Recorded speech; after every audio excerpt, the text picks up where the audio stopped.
Entonces, dentro del divorcio necesario, bueno, hablamos de 5 la semana pasada, y ahora trataremos otras 5 para cerrar con las 6 restantes.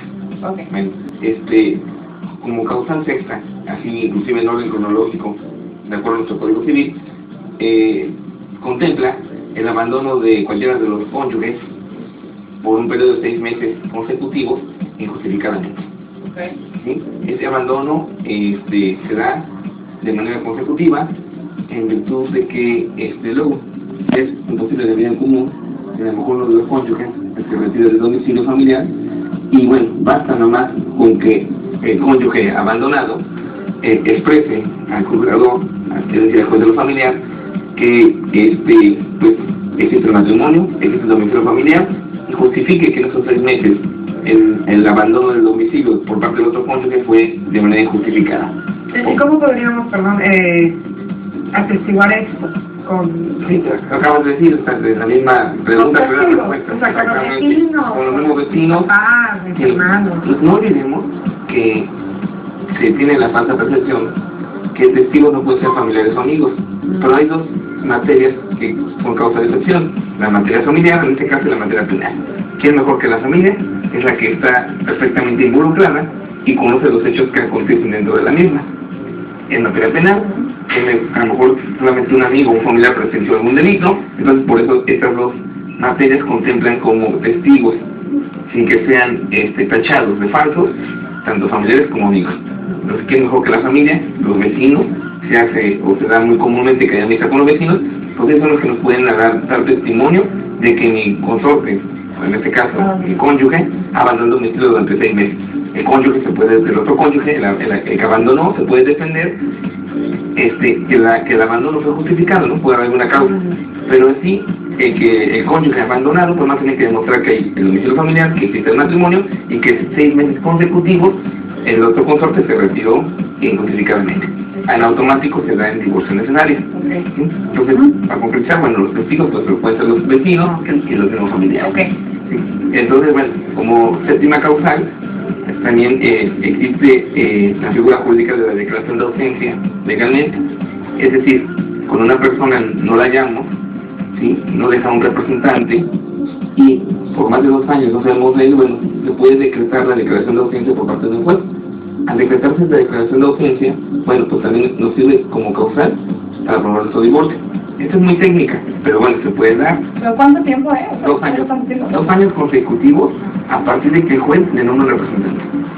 Es decir, una persona, tú no sabes dónde es tu esposo, no sabes dónde se encuentra, desapareció, no dejó un representante, entonces el juez oficiosamente o a petición de parte le señala o le nombra un representante para sus bienes o un depositario. A partir de que le nombre ese depositario en 2 años, se da la declaración de ausencia legal. Entonces el juez emite una resolución y con esa declaración de ausencia tú ya puedes tramitar tu divorcio necesario. Esa es muy técnica, pero puede darse, o sea, que no desaparezca. Claro.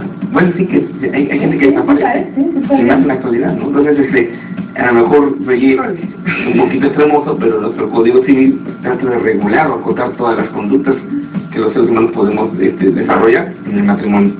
Bueno, vamos, como octava causal, también contempla nuestro Código Civil.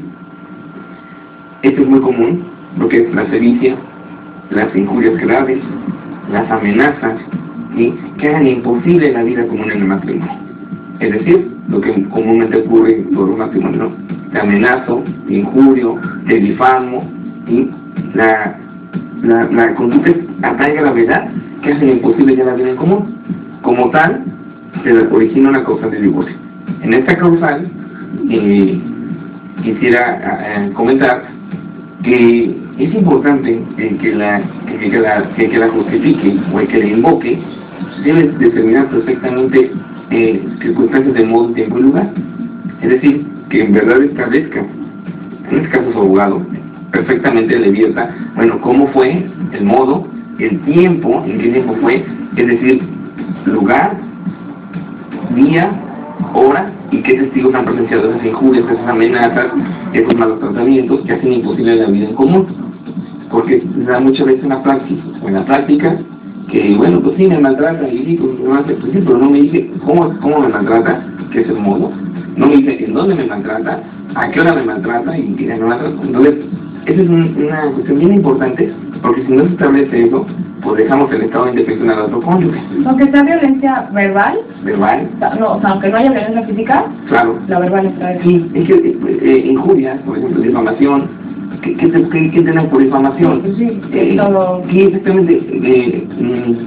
Divulgar alguna conducta, ya sea inclusive falsa o verdadera, que lleve a tu desprestigio, a tu deshonra, a tu moral, o sea, eso es la difamación. Entonces, si tú acreditas en esa causal, es muy común, es muy común. Y también cómo lo podemos acreditar.